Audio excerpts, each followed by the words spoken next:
Bonsoir, chez mes critiques, c'est parti pour ces numéros, un numéro spécial parce que nous allons aborder un sujet qui intéresse l'ensemble des Congolais, mais sur lequel sujet nous allons essayer d'apporter l'info, les dernières infos, qui sont en réalité les dernières analyses parce que certains événements ne peuvent être compris que si ils sont accompagnés d'analyses.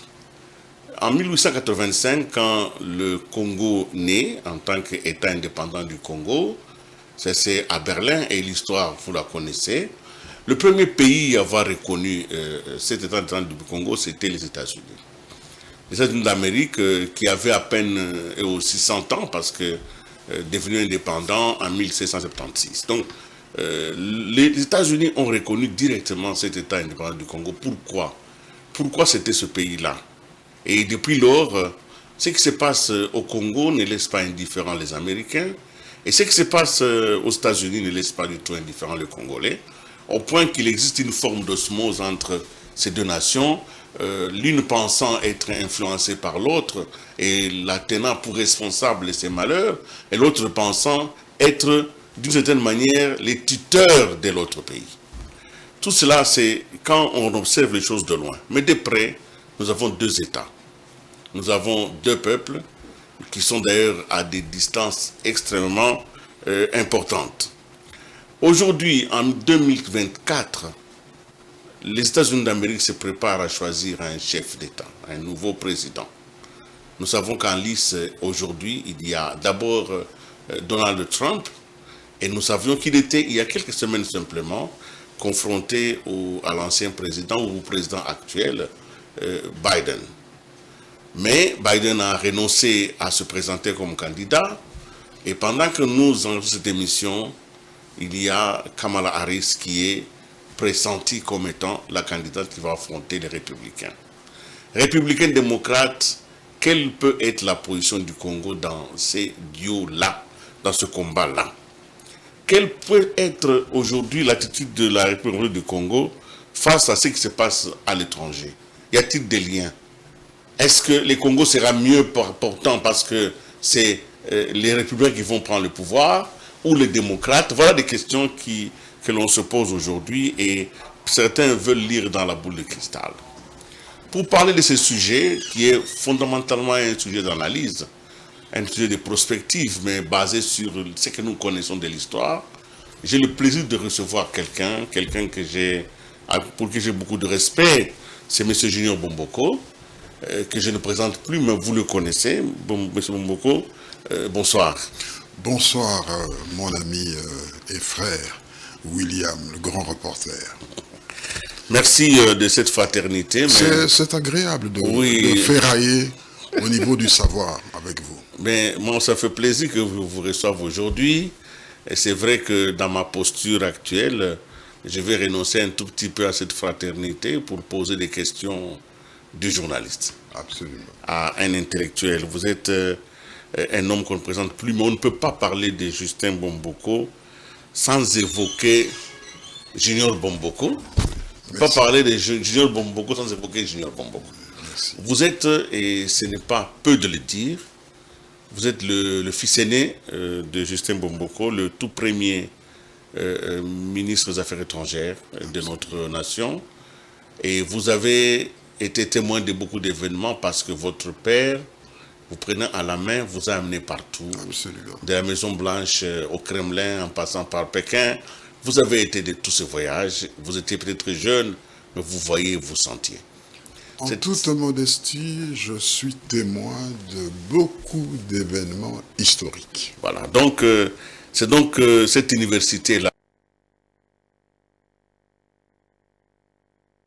par proximité et par attention. Quand on est un enfant attentif et qu'on est proche d'un acteur clé, on apprend beaucoup. Il fut un homme extraordinaire. Il nous a inoculé des valeurs d'élévation. Voilà, nous allons cette émission la dédier à cet homme parce que nous sommes en train de célébrer d'une certaine manière son départ de l'autre côté du rideau. C'est comme ça que nous ne pouvons le célébrer qu'en mettant à disposition de notre public les analyses comme si nous étions en mode présentiel. Vous êtes aussi, vous avez un parcours personnel aussi important. Vous avez dirigé une entreprise, vous êtes un acteur politique, vous avez été proche de tous ceux qui ont succédé dans l'agora politique à votre père. Vous étiez avec Etienne Tshisekedi Moulumba, vous étiez proche, même membre de l'UDPS, proche de Jean-Pierre Bemba. Vous avez quand même fait le tour de leadership, vous connaissez ceux qui nous dirigent aujourd'hui. Absolument. Voilà, donc c'est donc un homme pétri de bonté, de générosité, mais d'ouverture que j'ai le plaisir d'interroger aujourd'hui. Alors la question que je vous pose, elle est sans doute mauvaise, mais on commence par là. Peut-on dire que le Congo appartient aux Américains? Le Congo appartient aux Congolais. La tragédie qui est nôtre,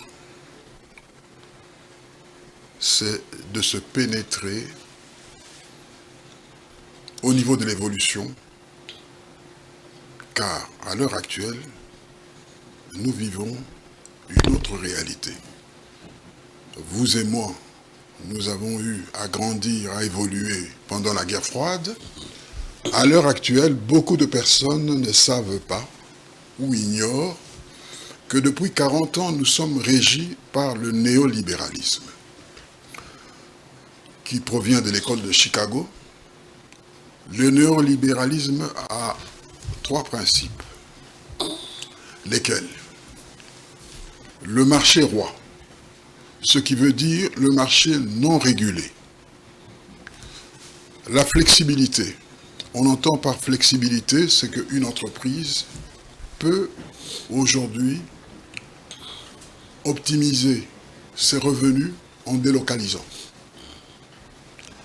Et troisièmement, quand on observe la primeur au niveau de l'entreprise, ce n'est en dehors des bénéfices, la primeur, les travailleurs, c'est devenu un problème secondaire. C'est le règne de l'actionnariat. C'est ça la définition du néolibéralisme. Et cela exige de la part, nous Congolais, responsables politiques, d'avoir un autre regard. En somme, nous assistons à la 3e guerre mondiale, mais sur le plan économique. L'aide au développement a tendance à disparaître. Le Congolais doit se remettre au travail. Le Congolais doit être compétitif. Et pour cela, nous devons former. Regardez, une nouvelle ère se propage devant nous. L'intelligence artificielle. Nous devons former nos jeunes gens au numérique. Nous allons aborder toutes ces questions d'importance, mais je reviens à la question. Vous avez dit que le Congo appartient aux Congolais, mais dans un contexte néolibéral, qu'est-ce qui appartient à qui? Sur quoi avons-nous prise? Sur notre histoire, sur notre temps, sur notre espace, sur nos moyens. Le monde actuel, c'est la compétition. C'est la compétition.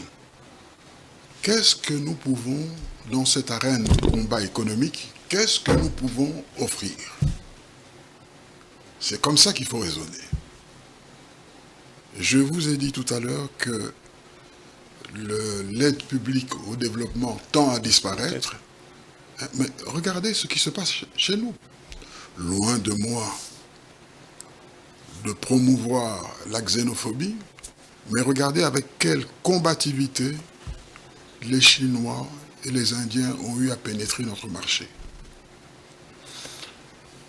Je vais vous citer un exemple malheureux, et je ne citerai pas des noms. Nous avions Soteski et UTES Africa, qui, nous avions en somme un marché, une industrie textile qui exportait, qui était compétitif. Mais certains dirigeants, à une certaine époque, ont eu à modifier la loi pour certains intérêts économiques extérieurs. A découlé de cette mesure préjudiciable au pays la destruction de notre industrie textile et la pénétration du wax chinois. Lorsqu'on dirige, il y a lieu de promouvoir les intérêts du pays et non promouvoir son intérêt personnel. C'est comme ça que je voudrais qu'on... Vous avez vous-même posé le jalon de ces débats en évoquant l'école de Chicago. Oui. Un pays comme le Congo peut-il résister à la royauté du marché? Parce que vous avez dit le marché est roi. Quand vous regardez très bien ce qui se passe, ce qui s'est passé, vous venez d'évoquer la question, l'entrée sur notre marché des Chinois, des Indiens, c'est justement cette école, c'est justement cette vision du monde qui triomphe. En 1960, remémorez-vous, on a à peu près le même âge. Remémorez-vous, en 1960, les Indiens avaient quel statut? Il n'y avait pas des aides internationales pour nourrir les Indiens? Chinois aussi. Mais ils ont travaillé. C'est ça. Alors, ce que je veux, ce dont nous voulons, ce que nous souhaitons, c'est que le Congolais se remette au travail. Et pour ça, il n'y a pas meilleur investissement que la formation. Très bien. Et l'Amérique. Prenez un seul exemple, un autre exemple. La Tanzanie. La Tanzanie, rien que par le tourisme, fait 4 à 6 milliards de dollars par an. La Tanzanie. Infrastructure organisée. Alors moi, vous ne voulez pas parler des États-Unis, pourquoi? Je vous sens un peu dubitatif. Non. Vous ne m'avez pas posé la question sur les perspectives des élections. Je m'attendais à ça. Non, nous allons y arriver. C'est que je voulais...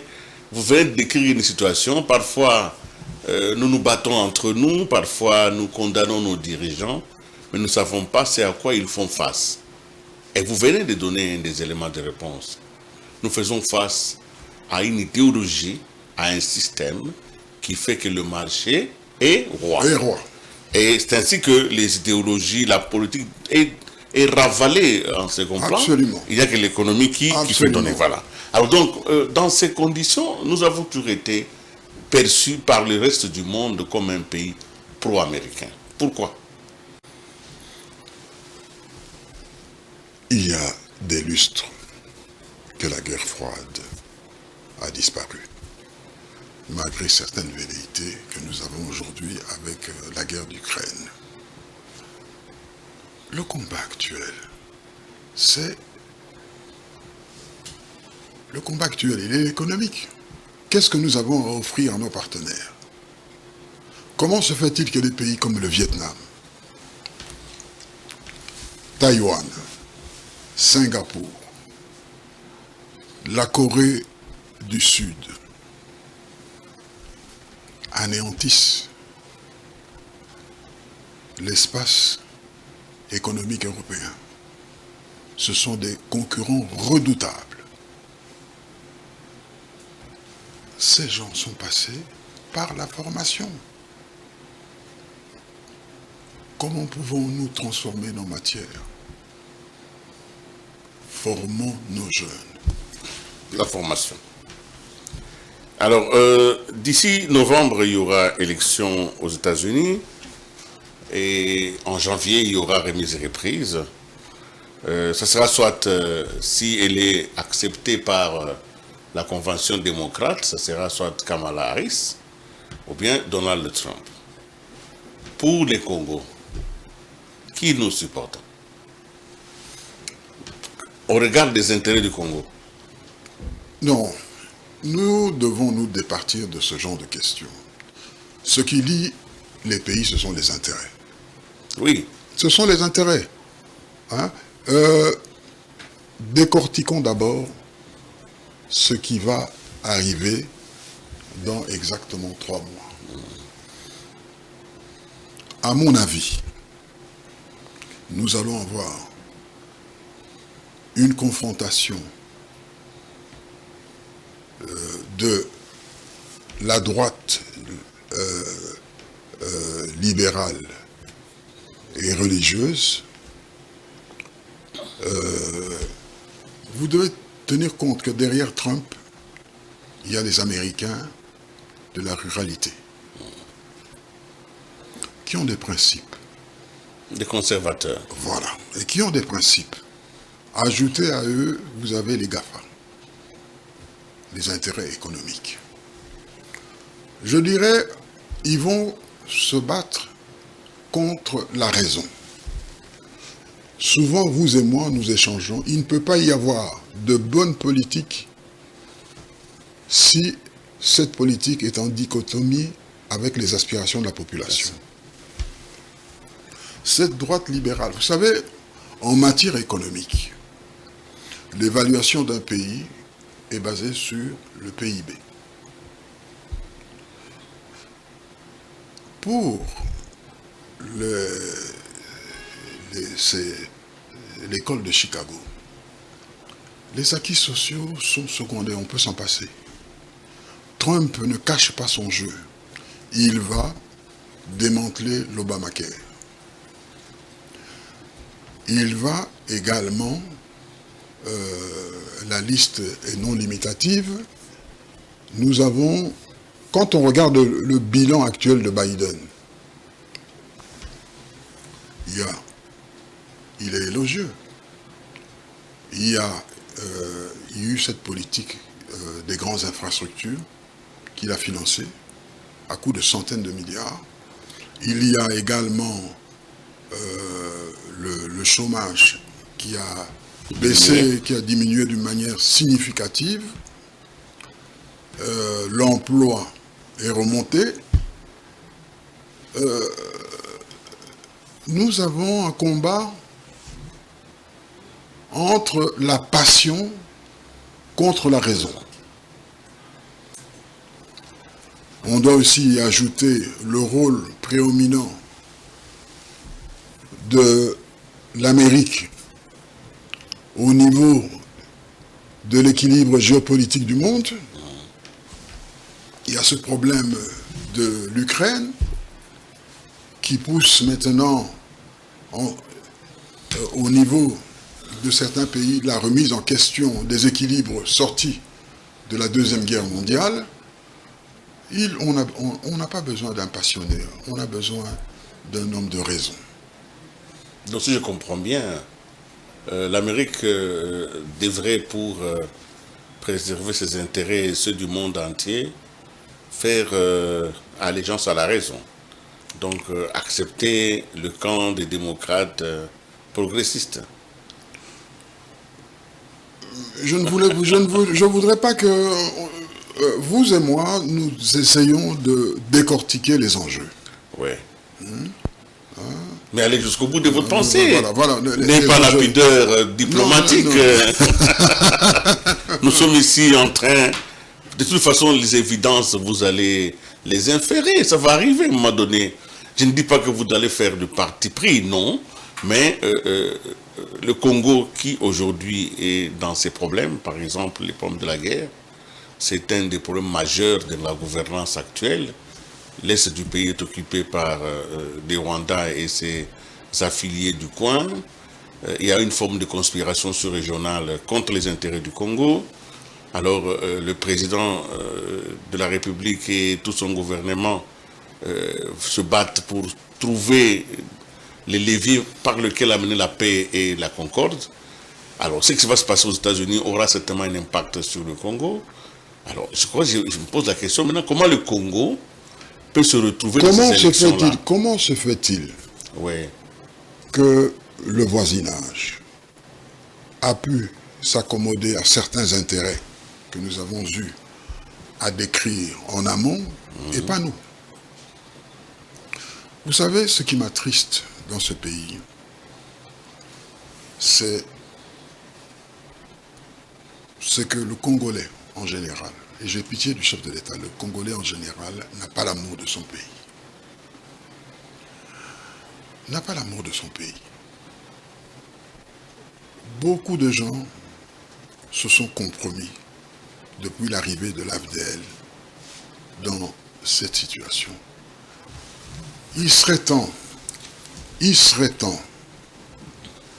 que toute la classe politique congolaise fédère autour du chef de l'État. On a eu à échanger à un moment donné, vous et moi, en faisant allusion aux Chinois, qui étaient dirigés par Chiang Kai-shek. Les communistes vont à un moment donné déposer les armes pour s'allier à Mao afin de combattre... Non, pour s'allier à Mao afin de combattre les Japonais. Ouais. Cette essence, ce patriotisme doit nous régir tous et nous départir de certains combats nauséabonds à laquelle nous assistons. Merci Junior Bomboko. Nous, évidemment, nous parlons de ce qui va se passer aux États-Unis, mais beaucoup plus au regard de ce qui se passe chez nous. Nous allons donc essayer de faire un petit résumé pour savoir à peu près dans l'histoire du pays quels ont été les rapports entre finalement notre pays et les États-Unis. Vous venez de décrire ici que les pays n'ont que des intérêts et que par l'histoire, c'est assez alambiqué. On ne peut pas savoir si les Américains sont nos amis pour toujours ou si, selon les circonstances et le leadership au Congo, les Américains prennent position. En politique, oui. En politique, ce sont les intérêts qui prévalent. Nous allons donc suivre un petit document de la rédaction qui nous résume un tout petit peu cette relation suffisamment complexe pour avoir fait l'objet de notre émission. Suivons.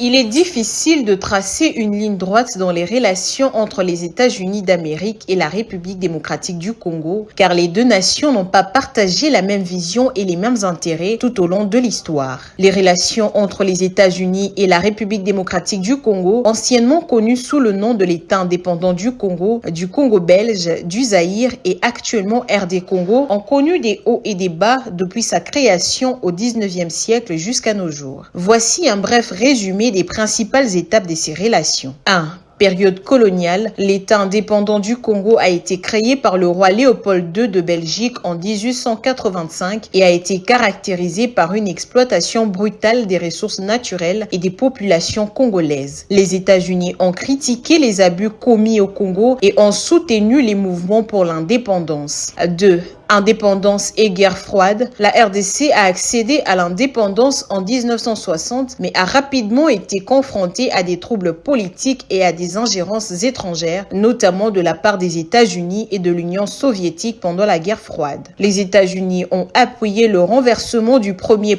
ministre congolais, Patrice Lumumba, en 1960. 3. Mobutu et la dictature, le général Mobutu Sese Seko a pris le pouvoir en 1965 et a instauré une dictature autoritaire qui a duré près de 32 ans. Les États-Unis ont soutenu Mobutu pendant la guerre froide en raison de son anticommunisme, mais ont fini par critiquer son régime corrompu et répressif. 4. Transition démocratique. Après la chute de Mobutu en 1997, la RDC a connu une période tumultueuse marquée par la guerre civile, les conflits régionaux et l'instabilité politique. Les États-Unis ont soutenu les efforts de transition démocratique et ont contribué à la résolution des conflits dans la région des Grands Lacs. 5. Relations actuelles. Les relations entre les États-Unis et la RDC restent complexes, marquées par des défis tels que la corruption, les violations des droits de l'homme, l'instabilité politique et les problèmes de gouvernance. Les États-Unis continuent de soutenir la démocratie, les droits de l'homme et le développement en RDC, tout en exprimant des préoccupations concernant la situation sécuritaire, les tensions politiques et les atteintes aux libertés fondamentales. En résumé, les relations entre les États-Unis et la République démocratique du Congo ont été marquées par des périodes de coopération, d'hostilité et de soutien mutuel en fonction des intérêts politiques, économiques et stratégiques de chaque pays. Malgré les défis persistants, les deux pays continuent de travailler ensemble pour promouvoir la paix, la stabilité et le développement en RDC et dans la région des Grands Lacs. Quels que soient les leaders à Washington, les États-Unis semblent poursuivre des idéaux de préservation de leurs intérêts. Votre réaction, M. Julien Bomboko? Bon, ce que nous venons d'entendre ne prête pas à contestation et c'est à peu près le reflet de nos discussions actuelles. Les Congolais doivent être attractifs. Je l'ai souligné tout à l'heure. Nous avons eu à évoluer pendant la guerre froide, elle a disparu. Aujourd'hui, nous sommes régis par le néolibéralisme. Et le néolibéralisme, ce sont les GAFA. Nous devons nous remettre en cause. Au lieu de chercher, il y a longtemps que les Belges sont partis. Même s'ils ont eu à être remplacés par les Américains après, remettons-nous en cause. Le problème est ici, nulle part ailleurs. Remettons-nous en cause et travaillons. Alors, le Congo subit plusieurs influences. Là, nous venons nous parler de l'influence américaine et vous avez raison de le dire. Nous devons nous remettre en cause pour travailler, beaucoup travailler. Mais dans un contexte où il faut coopérer, il faut s'ouvrir au monde, dans un contexte où les valeurs congolaises elles-mêmes doivent être récupérées. Absolument. Alors, donc, vous avez suivi, et je ne fais pas de coq à l'âne, vous avez suivi la polémique autour des Jeux Olympiques, des valeurs qui sont aujourd'hui véhiculées dans le monde et qui semblent choquer les valeurs africaines et congolaises. Vous, à votre avis, pour que le Congo se développe, faut-il absolument qu'il s'aligne sur les idéologies dominantes aujourd'hui? Mon cher frère William, ne nous égarons pas. Chaque peuple a son identité. Nous avons nos règles et nos traditions. Oui, pendant cette exhibition, ce show d'ouverture des Jeux Olympiques, il y a eu des images qu'on ne peut pas accepter selon nos traditions. Ça, c'est un côté. J'avais les larmes aux yeux. Vous savez, le problème Koulouna aujourd'hui, le problème Koulouna, a pour origine notre désorganisation. Lorsque vous et moi étions petits, chaque commune, au niveau de l'ensemble du pays, même les communes rurales, avaient une dizaine de terrains multisports. Qu'est devenu IMCA aujourd'hui? Avec cette urbanisation sauvage, non réglementée que nous subissons, nos jeunes n'ont plus d'espace, n'ont plus pour s'exprimer. C'est l'ennui. Et on s'adonne à la boisson et à la drogue. Un seul exemple. Prenez le terrain de Njili. Comment on appelait ce grand terrain, là où il y avait une vingtaine de terrains de football. Aujourd'hui, tout est morcelé. Mais la pression démographique poussant les autorités à loger les gens. Non, il faut donner un statut spécial à ces terrains de football. Ce sont les lieux d'expression de notre jeunesse. Et c'est malheureux que nous ayons eu un judoka qui n'a fait que 30 secondes. Vous savez, parler c'est beau, mais donner des solutions c'est difficile. Je vais vous donner un seul exemple. Prenez le collège Albert aujourd'hui. Et d'autres institutions de la capitale. Vous appelez des professionnels chinois. Sélectionnez les jeunes à partir de 12 ans. Il faut une logistique, un transport. Que ces jeunes, aux sorties de l'école, aient de quoi manger. Un encadrement professionnel. 5 années après. Nous aurons des grands sportifs. Voilà, sans préparation, on ne peut pas obtenir des résultats. Voilà. C'est un exemple. Voilà. C'est un exemple parmi d'autres. Je reviens à vous encore sur un autre sujet avant. Les temps passent tellement vite, je ne m'en suis pas rendu compte. Vous avez été avec moi sur ce plateau pendant la campagne électorale. Vous avez été avec moi au début de ce mandat, la mise en place des institutions. Vous êtes avec moi ici, je vous voyais, je vous entendais parler de la mise en place du gouvernement. Mais en même temps, aujourd'hui, j'ai l'impression que dans l'opinion générale, il y a une forme de lassitude, comme si beaucoup de gens attendaient des choses qu'elles ne voient pas venir et commencent à désespérer de ce qui a été d'une certaine manière leur allégeance. Cet esprit de désespérance, cette capacité de renoncer vite à l'espoir est dans ce peuple. À quoi est-il dû? C'est le peuple qui a voté le chef de l'État. Ce n'est pas des partis politiques. La tragédie qui est nôtre à l'heure actuelle, c'est que nous subissons les affres de la dictature des partis politiques, dont certains parfois nous offrent des spectacles. Le débat politique est pauvre. C'est plus des problèmes domestiques qui sont en dehors des préoccupations de la population. Loin de moi l'idée de jeter l'opprobre sur tel ou tel, mais c'est le constat malheureux. Mais comment vous savez, la bonne politique, c'est le langage vrai. C'est le langage vrai.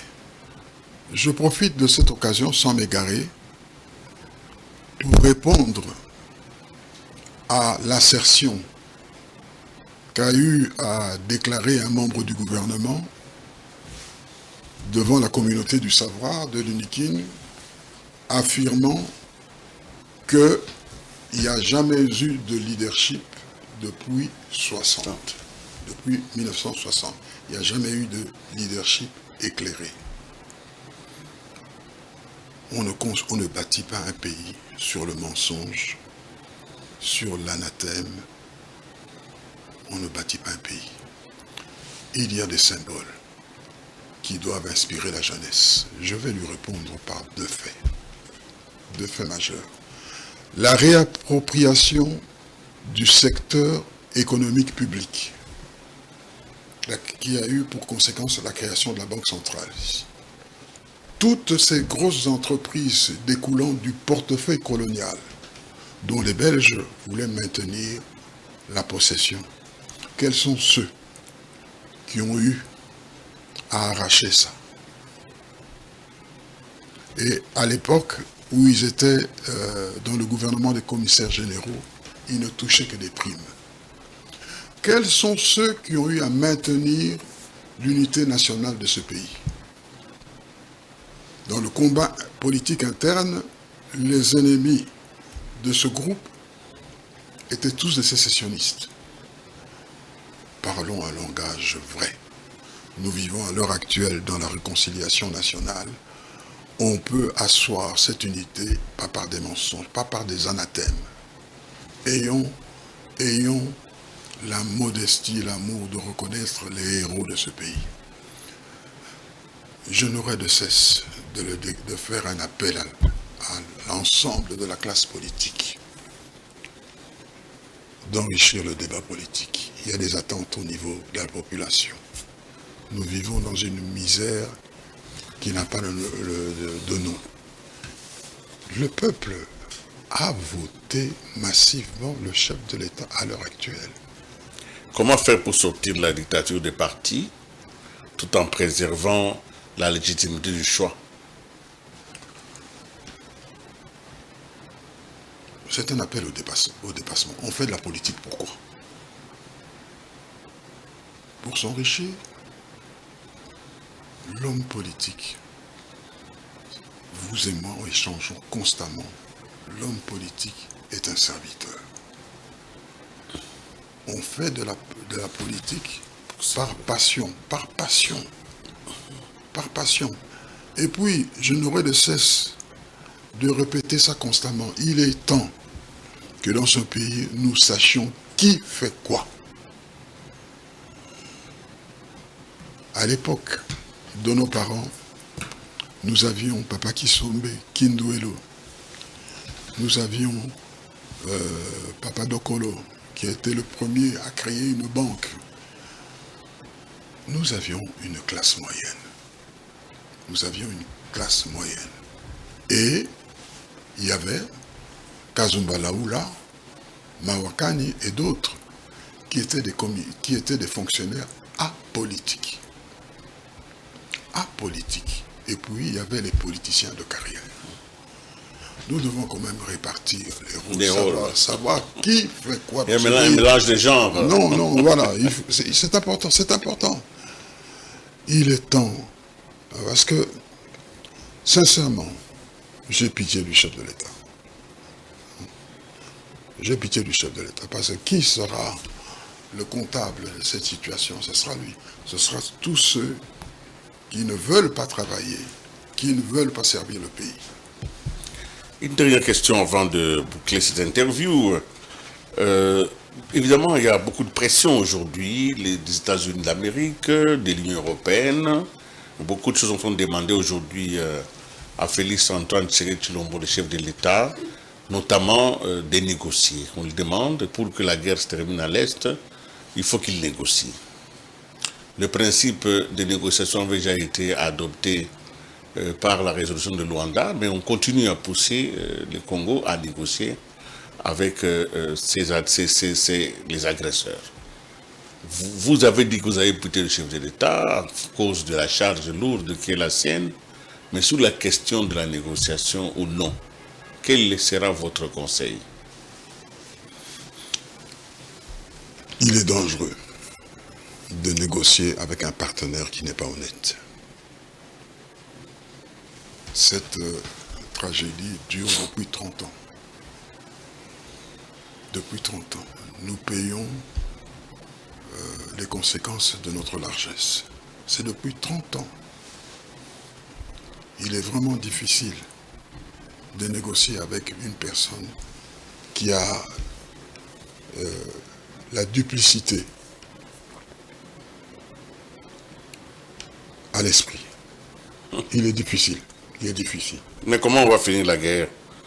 Avec le coût humain très important et l'impact sur les populations, avec les appuis que le Rwanda a dans le monde des adversaires, ça va s'éterniser. Comment on va faire pour tout arrêter ça? Il y a déjà eu un grand progrès en ce qui concerne l'action diplomatique menée par le chef de l'État. Jamais on n'aurait pu apercevoir dans le chef de Kagame cette désolation. Nous devons nous battre pour défendre nos intérêts. Nous devons nous battre. Il faut donc nous battre. Oui, nous battre pour défendre nos intérêts. Merci beaucoup, M. Justin Junior Bomboko, parce que vous avez, comme je m'y attendais, vous avez été sincère, honnête et franc. Je retiens une phrase et je voudrais la transmettre à la jeunesse. Vous savez, il y a des gens qui disent des choses sans s'en rendre compte, mais c'est des choses essentielles. Je retiens la phrase, la bonne politique et le langage vrai. Soyons donc vrais dans ce que nous faisons, nous ferons de la bonne politique. Il dit effectivement, on fait la politique par passion, et les bons politiciens est d'abord un serviteur. Il nous demande d'éviter de mettre sur la place publique en tant que politique nos querelles domestiques. Voilà, avec tant de finesse, il a quand même jeté quelques cartes à gauche, à droite, quitte à ce que chacun de nous puisse les ramasser. Alors, vous-même, à titre personnel, comment vous envisagez votre avenir politique? J'évolue à l'heure actuelle dans le regroupement ABG. Vous savez, faire de la politique, c'est l'action quotidienne. Il ne faut pas nécessairement faire partie du gouvernement pour se dire je fais de la politique. Aujourd'hui, j'assiste à un débat, c'est une contribution pour le pays.